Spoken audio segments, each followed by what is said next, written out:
Bonjour chers téléspectateurs de la Tawhid TV, la chaîne de l'espoir.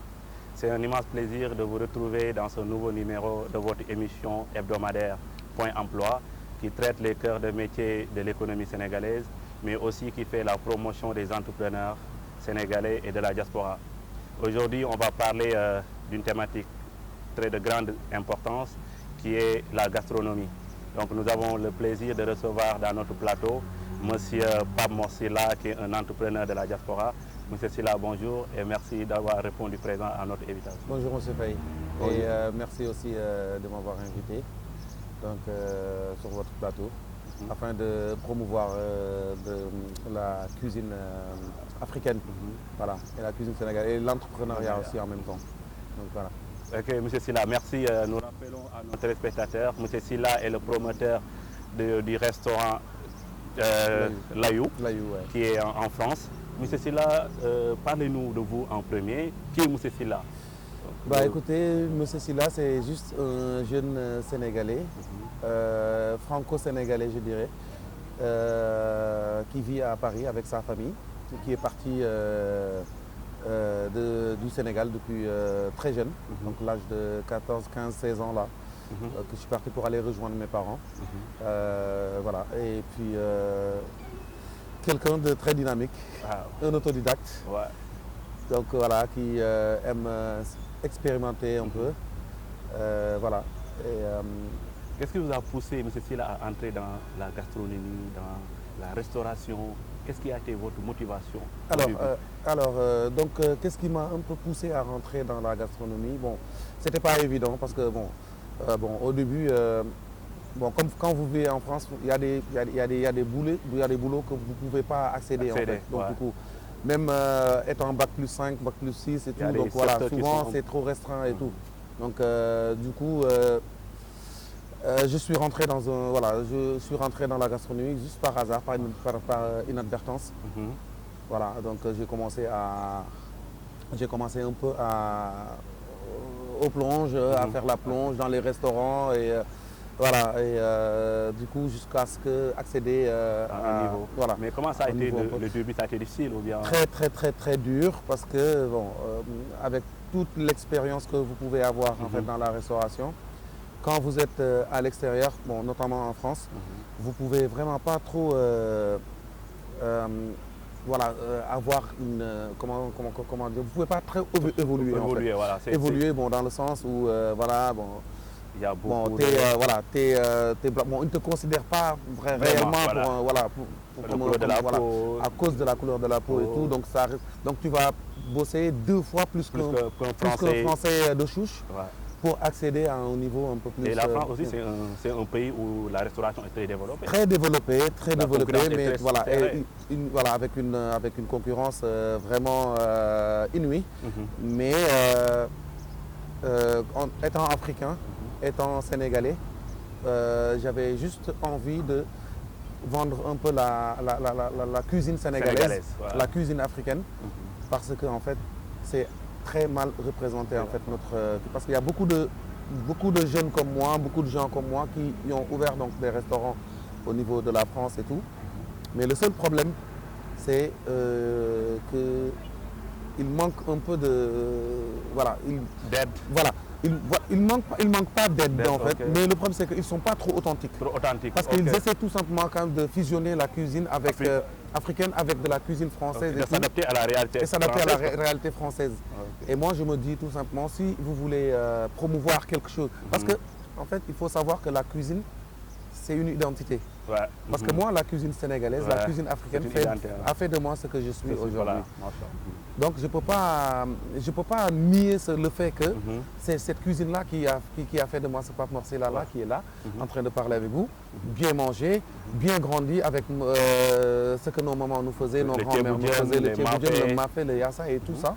Donc voilà, donc il faut que nous soyons fiers de ce que nous avons en fait, parce que c'est très riche. Et si on veut vendre, on doit vendre ce que l'on connaît. Et ce que l'on a. Et ce que l'on a aussi. Mais on ne peut pas vendre quelque chose qu'on ne connaît pas. Et ça dévalorise un peu le fait de... Parce que je suis rentré dans beaucoup de restaurants en France. Et quand vous rentrez, en fait, vous ne voyez pas, en fait, limite l'authenticité africaine. parce qu'ils cherchent toujours à plaire une autre culture que la culture africaine. Voilà. Donc moi, de mon côté, je me suis dit, vu que c'est plutôt mal représenté et tout, donc je préfère faire une cuisine parce que même si ça va être dur, je vais vendre l'Afrique, je vais vendre le Sénégal. Donc ça va être donc du ceebu jën comme maman le fait, du mafé comme maman le fait. C'est comme ça que ça va être. Et la déco va être aussi une cuisine vraiment sénégalaise. Et le personnel qui va bosser avec moi aussi, ce sont des Sénégalais et des Africains. Mais le restaurant est fréquenté par les Français. Et ils aiment les plats africains sénégalais. Voilà. Moi, bon, si vous voyez bien, la majeure partie de ma clientèle, c'est vraiment des Français quoi, qui veulent découvrir un peu ce côté sénégalais là et tout. Ils demandent vraiment le vrai ceeb, la façon dont on cuisine. Ils nous posent beaucoup de questions. On leur fait du thé à la sénégalaise, on fait du café Touba, donc on fait du bouilli, du bissap. Donc vous êtes en train d'exporter le local. On exporte le local, on a envie de leur vendre du local, donc on leur vend du local. Donc nous, c'est le local quand même qui nous intéresse. Moi, si je dois faire quand même de la cuisine, que je dois mélanger une cuisine de, je sais pas, asiatique ou pas, c'est pas authentique quoi. C'est pas authentique. Moi, je crois à notre cuisine. Je sais que notre cuisine a fait de nous des personnes. Quand tu vois un Sénégalais, tu reconnais directement que c'est un Africain. Il a bien mangé parce qu'il nous dit ça. Quand on est là, vous avez bien mangé là, vous êtes grand et tout. Vous avez bien bâti. Voilà, c'est la cuisine de maman qui fait de nous ce que nous sommes aujourd'hui, qui vous rend jaloux, qui fait que vous pensez que voilà, nous, notre cuisine n'est pas bonne et tout. Mais voilà, chaque fois que vous voyez un noir, vous avez plus besoin de sa force que d'autres choses. Vous voyez, ils sont bien bâtis, donc, bien portants. On est bien portants, on est en bonne santé. Il y a beaucoup de choses qui arrivent, certaines maladies qui arrivent aux Blancs de là-bas qui ne nous arrivent pas. C'est notre système immunitaire. Notre système est bien et que voilà, on nous a bien, comment dire, nos mamans nous ont bien nourris. Voilà, nourris. Mais maintenant, le restaurant se trouve où précisément à Paris? Bon, le restaurant se trouve donc dans le 18e arrondissement. Vers le quartier Montmartre. C'est un quartier plutôt prisé c'est un quartier plutôt blanc. Donc moi j'ai préféré parce que aller donc dans le quartier plutôt blanc que dans le quartier plutôt africain. Pourquoi? Parce que c'est un choix. C'est un choix. Parce que je ne peux pas vendre la cuisine aux Africains. Sinon, ma cuisine, je ne peux pas la vendre aux Africains. Votre clientèle, ce n'est pas les Sénégalais ou bien les Africains qui sont là-bas? Non, il y a des Africains qui viennent à cause de la qualité de la nourriture. Mais la majeure partie de ma clientèle, elle est vraiment blanche. Et pourquoi? Tout simplement parce que c'est à eux de découvrir. Parce que moi, je ne peux pas te vendre le ceebu jën parce que tu le connais. Donc voilà, tu viens, tu manges une fois chez moi et puis bon, cool quoi.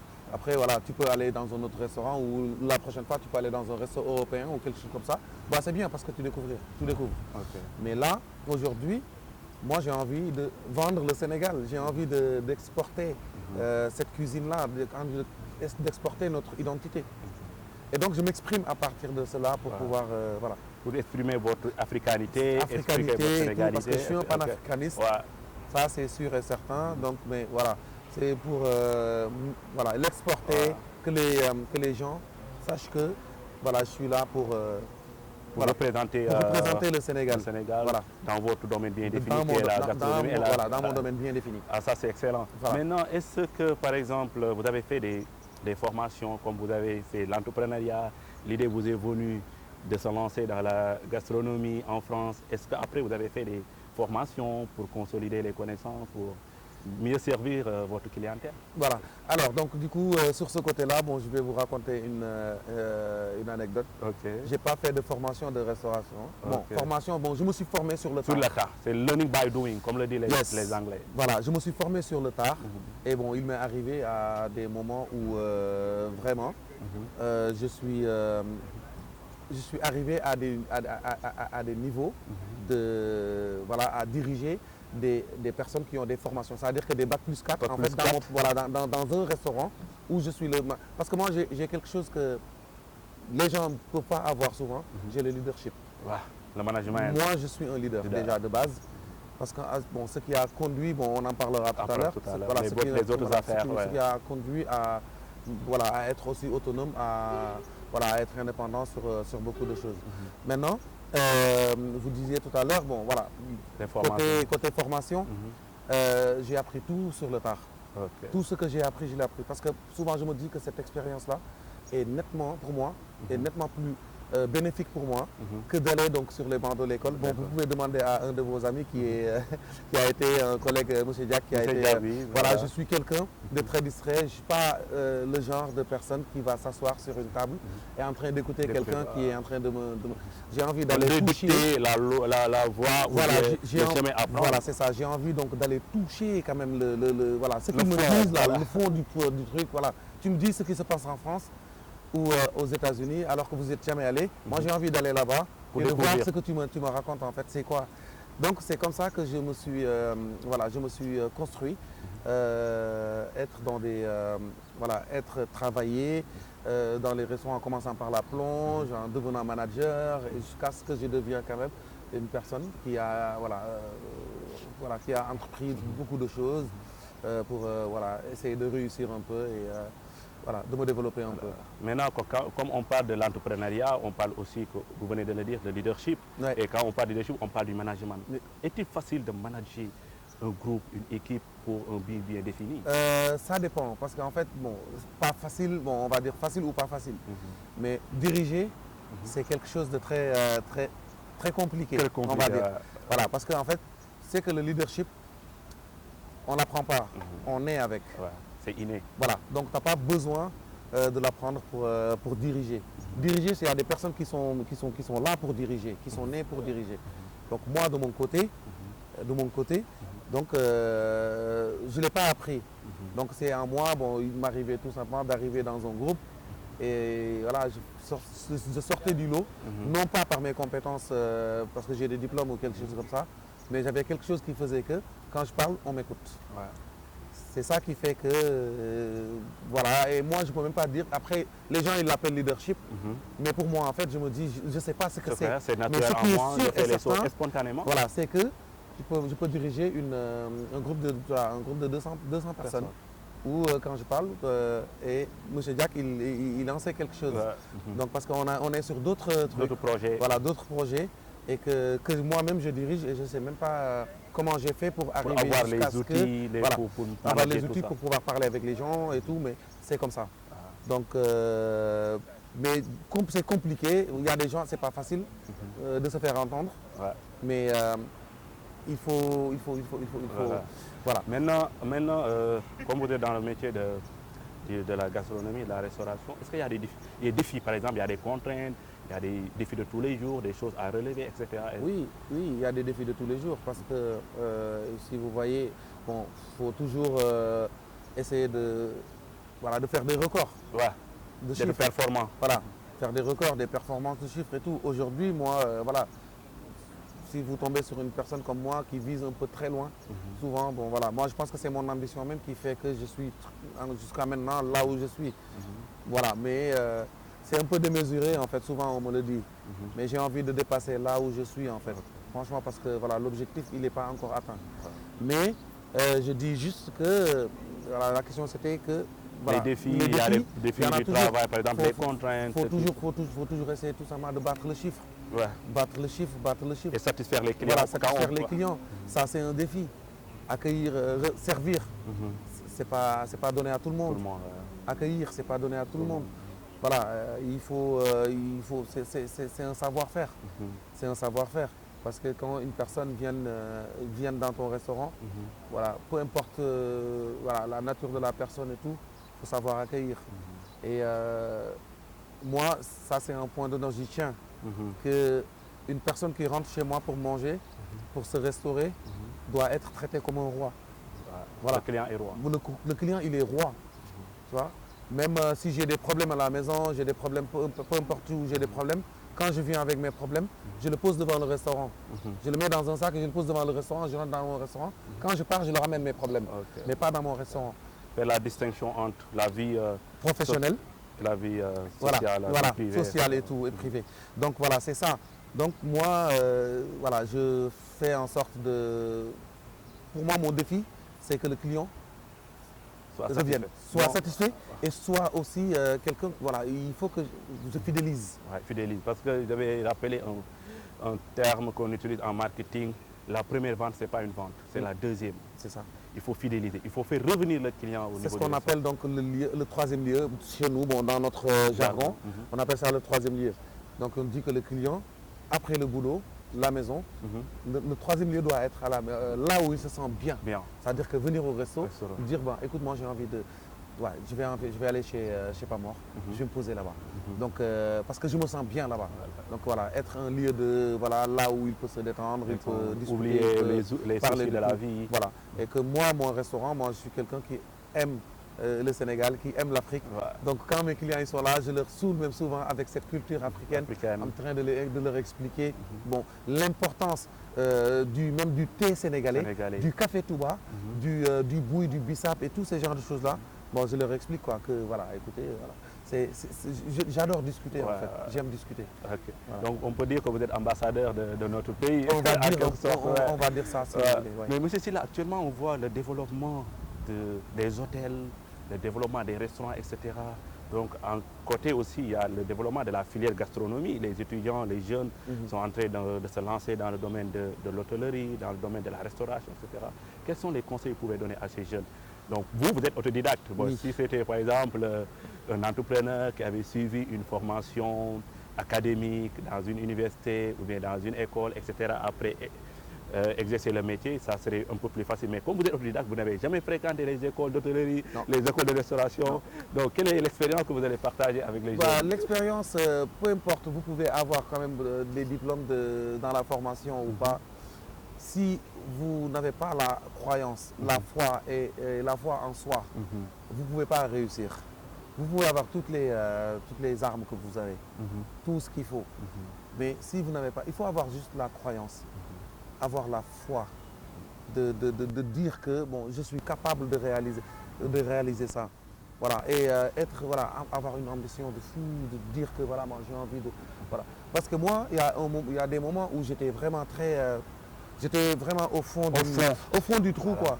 C'était pas rose. Non, tout n'était pas rose parce que j'ai vécu vraiment des difficultés en France où il m'est arrivé de dormir, même une confidence, voilà, il m'est arrivé de dormir dehors. Malgré quand même que mes parents soient là et tout, mais j'ai toujours voulu avoir une autonomie et de m'en sortir et de ne pas avoir quand même être sous assistance de mes parents ou quelque chose comme ça. Il m'est arrivé de me déconnecter complètement et d'aller travailler dur, tu vois, il m'arrivait de dormir dehors et puis voilà, ça m'est arrivé carrément quoi, pendant des mois et des mois quoi. Où, voilà, pour me doucher, c'était tout un problème. Aussi, j'ai cru à ça et que quand je voyais une de mes amies qui passait avec une belle voiture, avec des sapes bien qu'il faut et tout, je me dis voilà, je ne vais pas l'envier. Je me dis voilà, qu'est-ce qu'il a de plus que moi? C'est ce que je me dis tout simplement. Voilà, il a une tête, il réfléchit. C'est une personne, voilà. Elle a une raison, voilà. etc. Donc il a la force de bosser, de faire ce qu'il faut et tout. Bah écoute, moi je vais être comme lui, voilà, je ne vais pas l'envier, je vais bosser comme lui. Voilà. C'est comme ça que j'ai cru. Voilà, quand je vois un immeuble comme ça là devant moi et tout, je me dis voilà, moi je suis capable, pourquoi pas moi? Je suis capable d'être quand même le propriétaire. C'est comme ça en fait. Tu n'as pas besoin de diplôme ou d'avoir des formations de Il faut avoir de l'ambition. Quand vous avez ça, et que quand il faut aussi travailler. Travail dur. Le travail, c'est très important. Il faut travailler. Si vous voulez. Moi, chez moi, je suis un père de famille. J'ai une femme et j'ai 2 enfants. Mais limite, d'habitude, je travaille tellement que ma femme me dit, bah écoute mec, qu'est-ce que tu fais? Tu restes même pas longtemps avec tes la enfants famille, et tout. Il faut rester un peu et tout. Donc ça veut dire que quand je sors chez moi à 9h, je rentre à 2h du matin. Tous les jours. Et je n'ai pas de jour de repos. Donc l'entrepreneuriat n'est pas facile. C'est pas facile du tout. Le jour où ça va se développer, être donc des layous un peu partout et tout, à partir de là, même je sais que je serai un peu plus fatigué, mais j'aurai peut-être plus de temps, c'est un sacrifice. Voilà, après j'aurai plus de temps peut-être pour ma famille ou quelque chose comme ça. Voilà. Ok, merci. Nous rappelons à nos téléspectateurs aujourd'hui, nous sommes avec M. Pamor Sylla, un entrepreneur de la diaspora, il est dans la gastronomie. Maintenant, M. Sylla, hormis la restauration, aussi, vous êtes dans d'autres... Oui, je suis aussi dans d'autres domaines parce que bon, ma venue au Sénégal, Donc c'est que j'ai envie de développer autre chose dans un autre secteur un peu du tourisme et tout. Okay. Donc voilà, donc de la location de voitures et tout. Donc j'achète donc mes voitures et tout pour pouvoir. Donc là, je suis en train de créer une entreprise, pour une société du moins, pour pouvoir voilà. Mais vous avez vécu les deux côtés. Vous avez fait une entreprise en France. Oui. Actuellement, vous êtes en train de créer une entreprise au Sénégal. Mais comment ça se passe? Est-ce que ici c'était facile? Avec les formalités administratives, bon, est-ce que c'est facile de monter un business? Bon, c'est facile de monter une business, un business ici au Sénégal. Mais il faut souvent, comme on dit souvent, il faut être présent. Il faut être quand même sur place. Il faut vraiment être toujours... avoir un œil regardant. Voilà, un œil voilà, sur les affaires et tout. Et ça, c'est vraiment très important. Bon, après, on vient de là-bas, on a travaillé, on a gagné un peu d'argent et tout. Tout ce qu'on a envie de faire, c'est juste prendre les bénéfices qu'on a pour pouvoir quand même l'investir au niveau du Sénégal, pour permettre à nos jeunes, pour permettre aussi à nos compatriotes de travailler, de bosser, et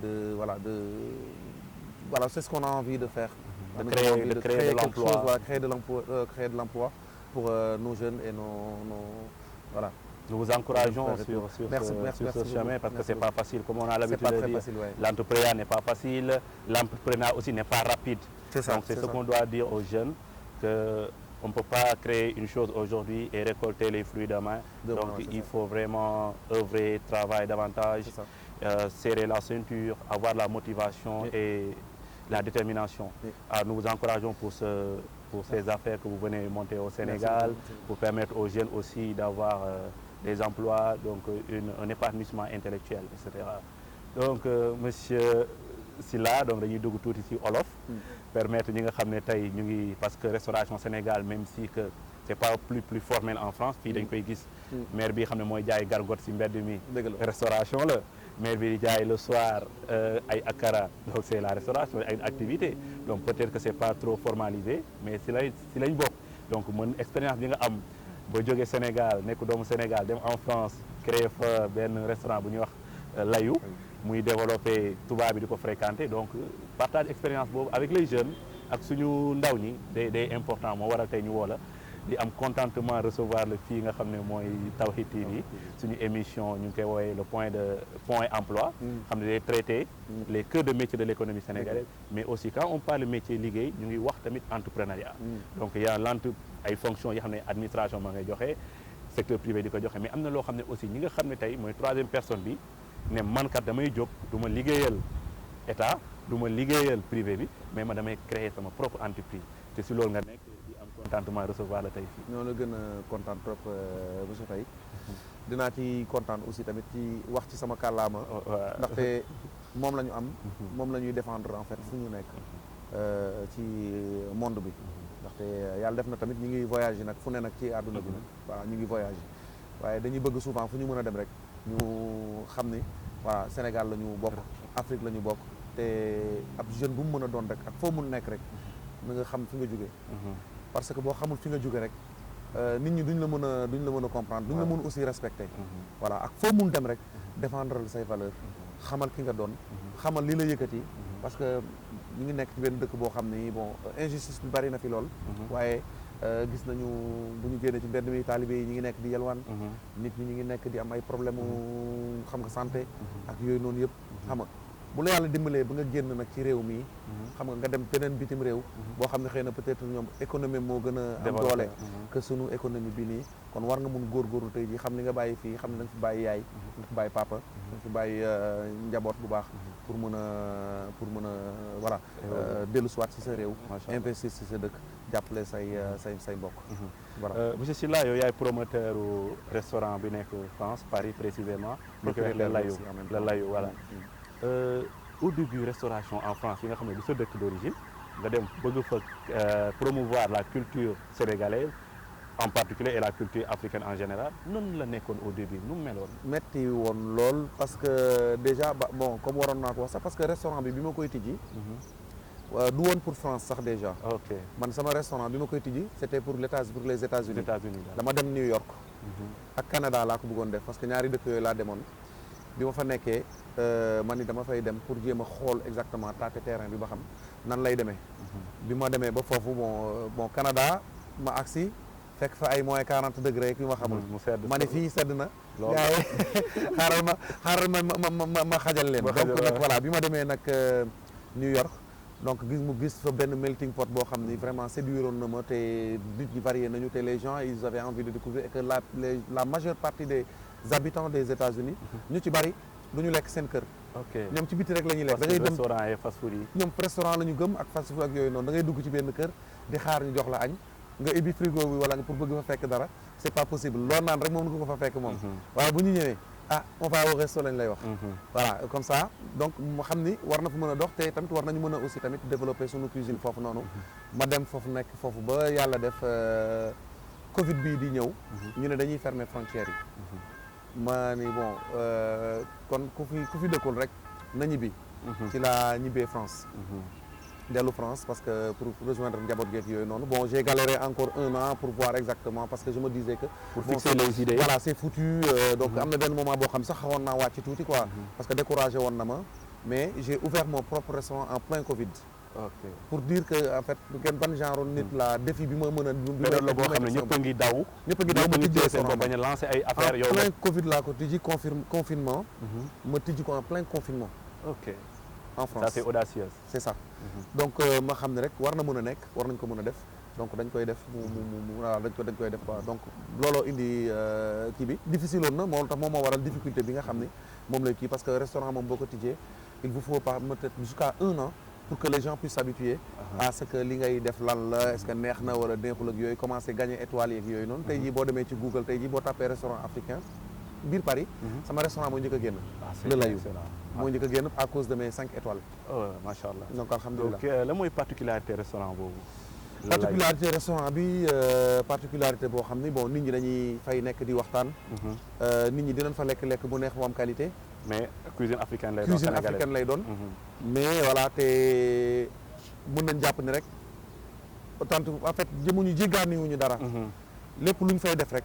dafa fekk ñu xamee ko fii ci Sénégal xamee ko fii ci sunu réew ñu jàngal ñu ko sunu yaay yi jàngal ñu ko sunu papa yi jàngal ñu ko loolu rek lañ fay def loo xam ne parce que gis nga àdduna bi jarul mettil gis nga bu fekkente ni yow li ngay def da nga ko gëm te li ngay def dafa nekk loo xam ne lu wóor la li gëm nga ko xam nga jarul sax ngay yóotu leneen di taayu beneen affaire boo xam ne amul xam nga naturel rek soit simple ci loolu rek nga mun a attirer nit ñi mënuloo attirer nit ñi ci benn kii boo xam ne en fait di xëcc loo xam ne nekkul wala nekkul quoi parce que c'est pas réel waaw fii àdduna bi moom gis nañ lépp donc jarul kii ak yoon looy jaay rek boo génnee ci biti rek da nga gis ku lu ko play donc simplicité daal ñun moom la ñuy jaay fee ku ñëw foofu noonu di nga waxtaan di nga def lépp kii samay xarit bi ma ñëwee nii ñu bëree bëri dañuy wax ne kaa ñu dem ci restaurant ay Pullman ay yeneen kii ak yooyu noonu ma ne leen yooyu intéressé wu ma dama bëgg dem ci gargote bi toog ak sama maman bi nekk foofu noonu di jaay ma toog jënd fa ma jënd ko jàppale ko ci li muy jaay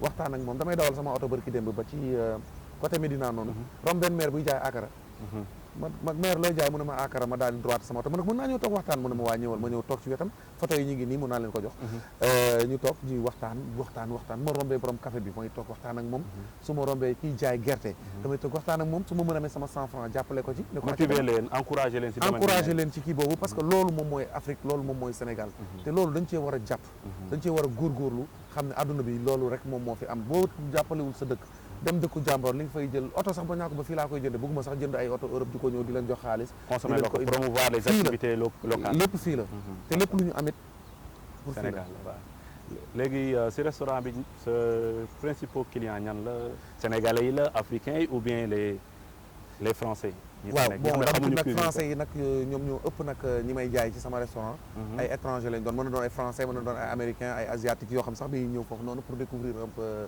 suñu cuisine ndaxte mënuma jaay nit ki lu mu xam ba noppi xam nga voilà bon mën na ko ñëw nag mën sénégalais yi nag danañ fa ñëw nag du ma wax loolu ni duñ fa ñëw danañ fa ñëw nag waaye sama clientèle bu bari moom ñi nga xam ñoom ñoo may jël xaalis di ma ko jox moom ñoom moom presque clientèle français yi la ak yeneen kii jóge ci yeneen kii yeeg yooyu noonu ñoom dong la mais sinon voilà man ñoom laa bëgg a wan sama cosaan wan leen sama aada à travers ma cuisine wan leen ci sama cosaan ak samay aada xam nga ak samay tradition parce que loolu rek laa xam xamuma leneen voilà man li ma xam moom mooy li ma jàng ci mbedd mi laa ko jàngee lépp lu ma am nag sama àdduna mbedd mi moo ma ko jox voilà si loolu la ñuy ñëw parce que autodidacte nga voilà bu ñu xoolee say propos toogoo benn baaw école wala benn université di jàng gastronomie wala di jàng restauration mais monté nga sa business mu ngi dox macha allah yaa ngi manager bi nu mu mel comme ça loo xam ne jàngoo ko nga jàng ko sur le tas comme anglais ni ñu koy waxee learning by doing ci apprentissage bi nga ko jàng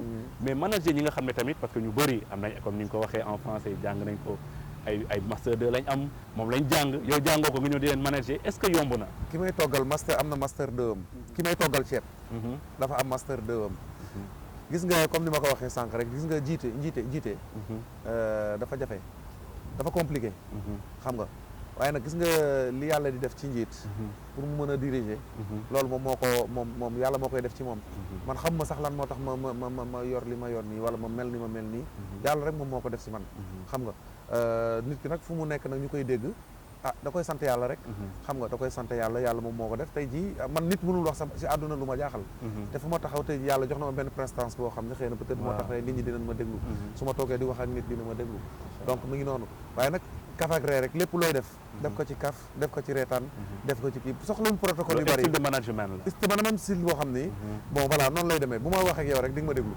donc xaw ma nag lu tax loolu jànguma ko nag de waaye def ma benn formation bi effectivement xam nga waaye jàng naa ci nit ñi nga xam ne ñoom ñoo ma doon manage te defoon formation ci ñoonu jël naa ci ñoom aussi tamit ay jikko jël naa ci ñoom aussi ay exemple jël nga les bonnes pratiques mooy li nga xam ne moo gën a baax si ñoom ni ñu doon doxalee nga adopté ko appliqué ko voilà te bis bu nekk nag damay continuer rek di jàng rek ba ma daan nekk foofu noonu bis bu nekk damay continuer di jàng danaa xool nit ki daal li muy def nii ba di ci réussir ma ciy jël na kii mi ngi réussir benn affaire lan mooy technique am ma jël ay techniques yi utiliser ko pour mu mën ma servir parce que am na loo xam ne day jiib rek am naa benn plus boo xam ne rek maanaam moom mooy mënu ma nekk benn nit koo xam ne dama am présence ba noppi fu ma waxee nag gars yi ne waaye li muy wax kii mais dama doon utiliser yooyu rek technique yooyu rek pour utiliser ko pour parce que dana ma permettre dana ma jox benn plus boo xam ni su ma ko utiliser rek yàlla mën na def tey jii fépp lu ma bëgg a su ma jublu rek ku ma taxawal waxaan rek dinaa wax ak yow loo xam ni di nga ko dégg te bu boobaa yàlla mën nañu ci defal jàmm monsieur Sylla actuellement Sénégal gis nañ ne domaine restauration ak gastronomie mu ngi développé bu bëri parce que gis nañ ne hôtel yi ñu ngi yokku nit ñi ñu ngi ubbi restaurant école de formation aussi ñu ngi créé ñoo xam ne ci métier yooyu la ñu bëgg a évoluer mais yow en tant que autodidacte tey ñooñu xam ne ñooy def école bu xam ne bu ñu paree seen diplôme yi ñoom dañuy bëgg a évoluer dans le domaine de l'hôtellerie dans le domaine du tourisme dans le domaine de la restauration lan nga leen jox comme conseil xam ne na leen mën a servir ñu gëm seen bopp xam ki ñu doon parce que nit ku nekk bu la yàlla sàkkee def la ci àdduna am na benn mission bu mu la jox olof dafa ni yàlla du la bind ci fanweer rey la ci fukk ak juróom ku si nekk sa wërsëg di nga ko jot waaye dafa ni ngay aussi ngay gëm sa bopp di góorgóorlu yàlla def ngay góorgóorlu xam fi nga jëm xam ni dafa am ñu nekk si gannaaw parce que nit donc bu doon nit kese dina neex mais nit koo gis rek am na ñu bootu ci gannaawam muy xale di mag am na nit ñoo xam dañu am yaakaar ci ñoom loolu boo ko kiiwee rek bu la accompagner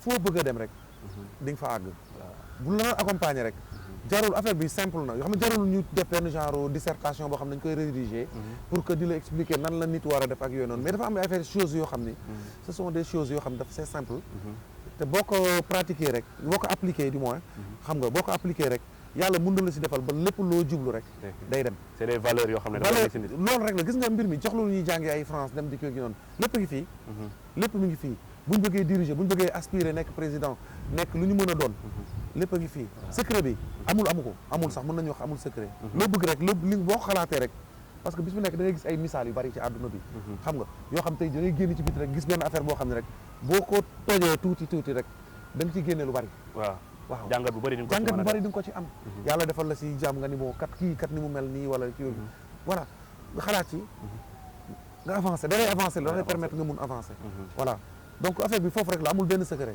jarul doon li bas benn plus bac plus 2 wala plus 3 maintenant yow rek day nga ci entrepreneuriat am na ay périodes yoo xam ne c'était difficile yan expérience yu difficile nga mën a partager ak les jeunes ñu xam que ne nit ki mën na egg à un niveau foo xam ne foofu la affaire bi leeree résultat yi foofu lay ñëw gis ñi di la xoolee foofu ne voilà monsieur Sylla actuellement mu ngi am na restaurant wam mu ngi si yeneen affaires yi et cetera tout est bien tout est rose mais alors que macha allah xamuñu ne au début à un moment donné tu étais au fond voilà. Atteindre guma suñu objectif parce que bon vous voyez que ni am na yoo xam ne c'est pour dire que les élections locales là nous ont un peu quand même démontré certaines choses parce qu'il y a des gens qu'on ne connaissait pas qui n'ont jamais fait d'études aujourd'hui et ils briguent des mandats de maire. Ça je l'ai vu. Donc gis ngeen te ñooñu bokk nañ ci nit ñi nga xam ñoom lañ gën a respecté j'ai vu le cas d'Ahmed Aïdara qui faisait juste de la revue de presse xam nga mais ak xam nga lan mooy mairie pour genre benn kii pour développer benn ville un petit pays nga war leen manager war leen gérer war a diriger war a def ak yooyu noonu donc su fekkee ni ñoom capable nañ tey jii loolu li leen fa yóbbu moom mooy am croyance bu ñu am si ñoom seen biir xam nga Serigne Mboup tout le monde le connaît voilà il a fait ses études à Koki ou quelque chose comme ça xam nga mais dafa am yenn yoo xam ni xam nga boo gëmul sa bopp rek doo ko mën xam nga donc pour wax ni nit ñi yàlla jàng bi diplôme kayit la rek waaw xam nga mais li nekk ci bopp bi moo ëpp fuuf diplôme bi xam nga tey jii ñu ngi ñaan yàlla defal ñu jàmm ba tey jii man fii ñu nekk nii ñu dépassé fu raw fii parce que man fii nii man pour man dafa mel nag da nga ni ma instant bi da ngay liggéey ci plonge ba léegi parce que man atteindre gu ma sax sama objectif bëggaguma ko li may def nii pour man sax dama nekk en retard par rapport pas encore satisfait quoi da bëgg gis pas du tout man dama nekk en retard sax instant bi parce que li ma soxla bu ma ko kiiwee Sénégal dinañ comprendre lu bëree bëri voilà moom moo tax ma toog sama ruq rek di liggéey li may liggéey rek yàlla baax na voilà léegi donc on est ñu ngi waaj a dem si cappaandaw émission bi donc monsieur Sylla ñu bàyyi la nga wax sa dernier mot lancer sa message aux jeunes parce que tamit ñu ngi koy waaj di wax entrepreneuriat du lu gaaw entrepreneuriat aussi du lu neex donc il y a beaucoup de contraintes des hauts et des bas et cetera lu nga mën a wax de façon ramassée aux jeunes yoo xam ne tey bëgg nañ lancer si entrepreneur gastronomie mais aussi à côté am nga say affaires yooyu def yoo xam ne yaa ngi ko bëgg a monter Sénégal mën nga ci wax tey say prévisions investir au niveau du Sénégal permettre aux jeunes ñu am liggéey contribuer au développement socio-économique du pays mën nga ci wax daal mën nga ci wax waaw xanaa rek di wax ni presque ñi ma mën a waxal sax limite moom mooy sénégalais yi nekk diaspora bi ak yooyu donc di leen wax ni rek ñu bañ a fàtte seen dëkk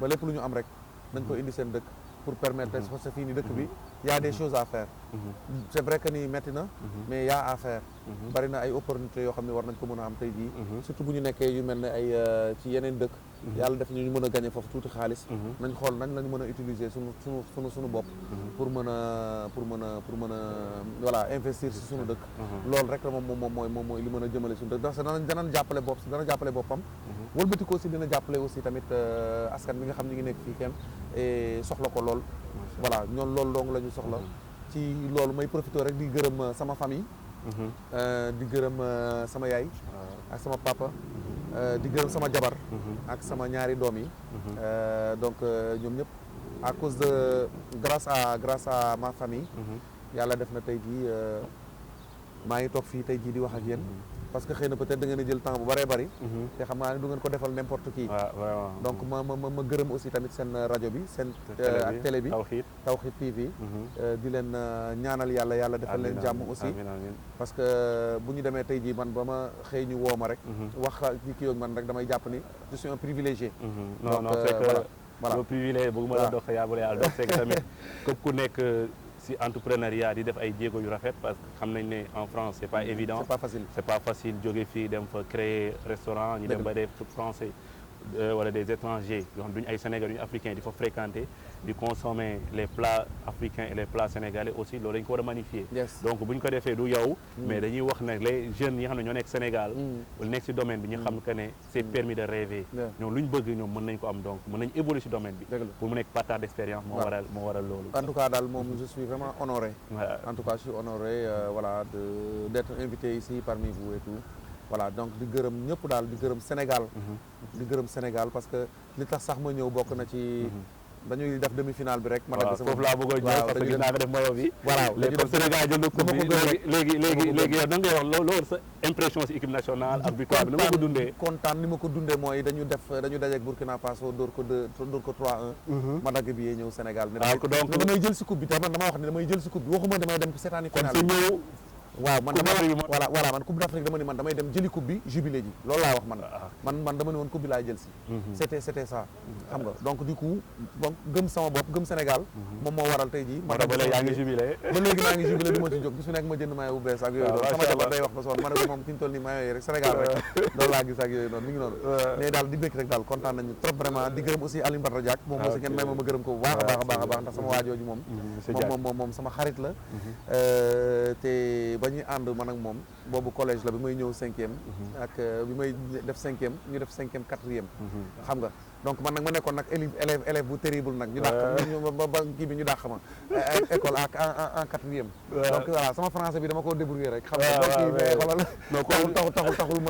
taxul ma maîtriser ko loolu comme ni nga ko waxee c'est l'autodidacte quoi voilà donc BFM sax xaw ma ko donc du coup ñu noonu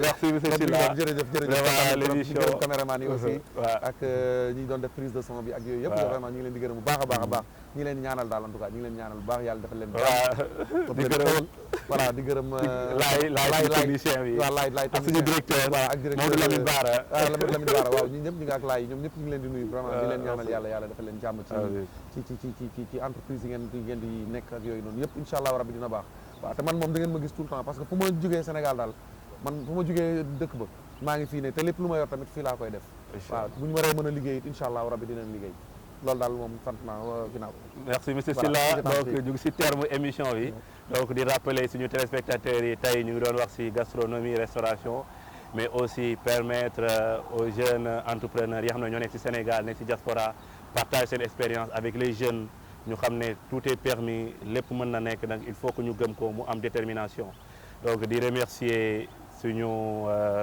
invité Pape Mor Sylla bi nga xam ne mooy promoteur et fondateur de Layou restaurant bu nekk France Paris donc di la encourager di la féliciter di la ñaanal yàlla nañ dem ba gis ay Layou aux États-Unis gis ko en Chine gis ko dans tous les grands pays du monde en Afrique aussi partout donc di remercier suñu technicien monsieur Lay di remercier aussi DG Mamadou Lamine Bara Mboup ok di ko am contentement di leen jox dox daje ba beneen émission Point Emploi incha allah